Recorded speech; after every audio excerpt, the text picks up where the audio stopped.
Here are the news stories we're covering this hour from TV 30 of the Treasure Coast, your local TV news service. I'm Arnie Pickholz.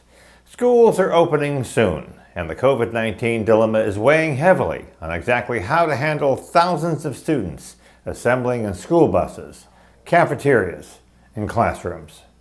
While school officials tout safety guidelines, here are the basics that you and your child need to be aware of as they start the new school year. When students arrive, they'll be faced with temperature checks each morning at every school in Indian River, Martin, and St. Lucie counties. Students will be looking at one-way hallways to limit congestion, and desks will be 6 feet apart. The buses will be disinfected after each route, and hand sanitizer will be readily available. In Indian River and St. Lucie counties, face masks will be the order of the day and will be provided to students who don't have them. Students will not be able to sit next to each other, though siblings will. Lunch times will be staggered, and students will be required to face in one direction. Food will be prepackaged, and food sharing will be prohibited.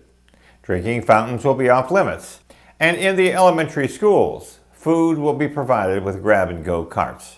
Students who get sick with fever will remain at home for at least 3 days after the fever has subsided. And testing positive for the virus will require quarantining and negative testing, with siblings and family members also going into a 14-day quarantine. And finally, if 2 or fewer staff or students become ill, the classroom would switch to remote learning for 14 days. No doubt, school personnel and parents will have their hands full with these requirements as they dive into the unknown dangers of COVID-19 and the opening of schools. Why are people hesitant or even hostile to wearing masks to help prevent the spread of coronavirus? It turns out the debate over masks is very similar to what the country went through with the adaptation of seatbelts in cars.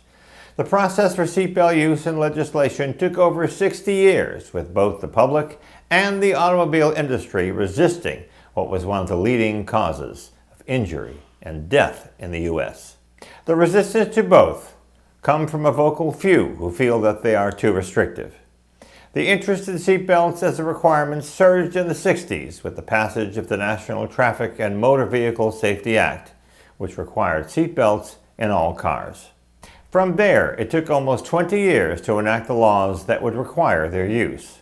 It all came to a head when the government required car makers to install airbags in all cars by the 1987 model year, and states that made up 2/3 of the U.S. population would pass seatbelt laws. Now, all states but New Hampshire require seatbelts to some degree.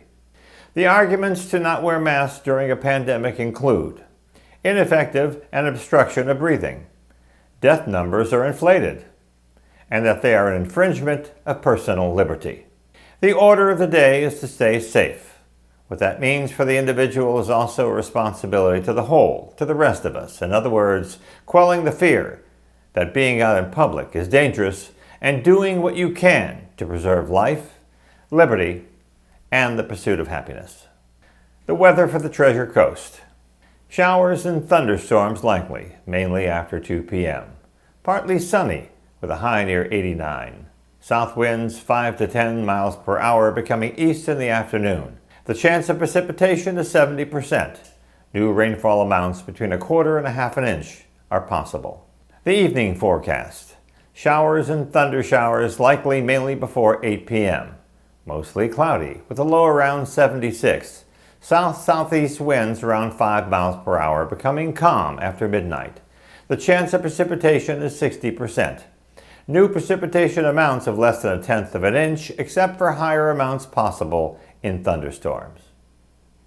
In today's headlines, Beirut explosion rocks Lebanon's capital city, kills hundreds, maims thousands. A second grader has tested positive for coronavirus after attending the first day of school in Georgia. Isaias has made its way to Canada. Studies say weed is not good for your heart. And finally, the University of Connecticut has canceled its 2020 football season because of COVID-19 safety challenges. And that's the news we're covering this hour from TV 30 of the Treasure Coast, your local TV news service. I'm Arnie Pickholz, and we'll see you next time.